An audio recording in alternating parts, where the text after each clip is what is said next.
10 अप्रैल 1912 को टाइटैनिक ने अपने पहले सफ़र मेडन वॉयज का आगाज़ साउथहैम्पटन से किया और उसका रुख न्यूयॉर्क सिटी की तरफ था। रास्ते में यह चेरबोर्ग और क्वींसटाउन पर भी रुका, जहां मज़ीद मुसाफिर सवार हुए। जहाज़ में तकरीबन 2200 अफराद सवार थे, जिनमें अमीर तरीन लोग, आम मुसाफिर और बड़ी तादाद में अमला शामिल था। जहाज़ के अंदर ऐशो आराम की तमाम सहूलियात मौजूद थीं, जैसे शानदार कमरे, रेस्तोरां, स्विमिंग पूल और जम वगैरह। 14 अप्रैल 1912 की रात जब जहाज़ बहरे ओशियानूस में तेज़ी से सफ़र कर रहा था, कई बार आइसबर्ग बर्फानी तोड़ों की वार्निंग्स मौसूल हुईं, मगर रफ्तार कम न की गई। रात तकरीबन 11:40 बजे टाइटैनिक एक बड़े आइसबर्ग से टकरा गया। ये टक्कर बज़ाहिर ज़्यादा शदीद महसूस नहीं हुई, लेकिन जहाज़ के निचले हिस्से में कई जगहों पर सुराख हो गए और पानी अंदर दाखिल होना शुरू हो गया। जहाज़ के डिज़ाइन में वाटर टाइट कंपार्टमेंट्स थे, मगर नुकसान इतना ज़्यादा था कि यह हिफाजती निज़ाम नाकाम हो गया। चंद घंटों में सूरत हाल संगीन हो गई और अमले को अंदाज़ा हो गया कि जहाज़ डूब जाएगा।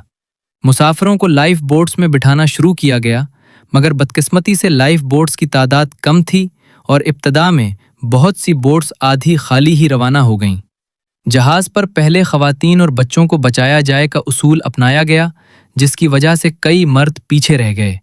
कुछ लोग आखिरी लम्हों तक उम्मीद रखते रहे, कुछ दुआ करते रहे और कुछ मूसीकार आखिरी वक्त तक मौसीकी बजाते रहे ताकि लोगों को हौसला मिले। 15 अप्रैल 1912 की अलसुबह तकरीबन 2:20 बजे टाइटैनिक 2 हिस्सों में टूटकर मुकम्मल तौर पर समंदर में डूब गया। हज़ारों लोग बर्फ जैसे ठंडे पानी में गिर गए, जहां चंद मिनटों में ही सर्दी की शिद्दत से उनकी मौत हो गई।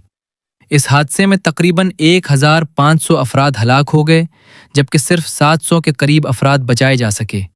बाद में RMS कारपेथिया नामी जहाज़ मौके पर पहुंचा और जिंदा बच जाने वालों को बचाया।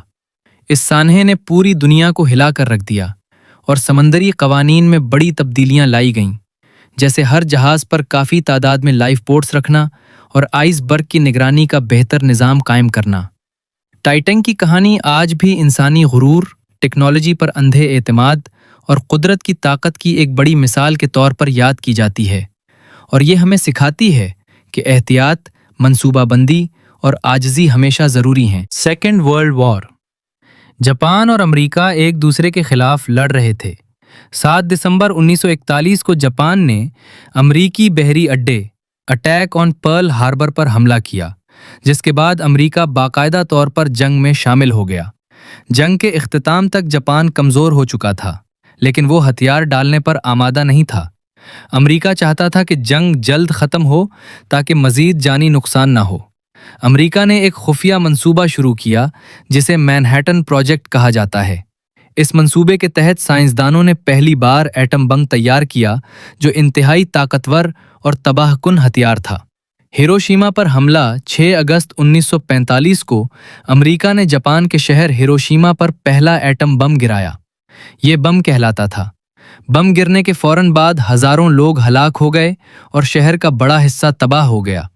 नागासाकी पर हमला इसके सिर्फ 3 दिन बाद 9 अगस्त 1945 को अमेरिका ने दूसरे शहर नागासाकी पर दूसरा एटम बम गिराया, जिसे फिट कहा जाता है। ये हमला भी इंतहाई तबाहकुन साबित हुआ और लाखों अफराद मुतासिर हुए। जापान की हथियार डालने की फैसला इन दोनों हमलों के बाद जापान ने बिल आखिर 15 अगस्त 1945 को हथियार डालने का ऐलान कर दिया। इस तरह सेकेंड वर्ल्ड वॉर का खात्मा हो गया। असरात और नताइज।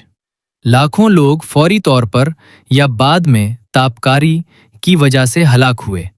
कई नस्लों तक बीमारियों और माजूरियों के असरात जारी रहे।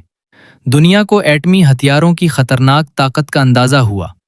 हिरोशिमा और नागासाकी पर एटम बम हमले इंसानी तारीख के सबसे हौलनाक वाक़यात में शुमार होते हैं। आज भी ये वाक़या हमें जंग के नुकसानात और अमन की अहमियत की याद दिलाता है।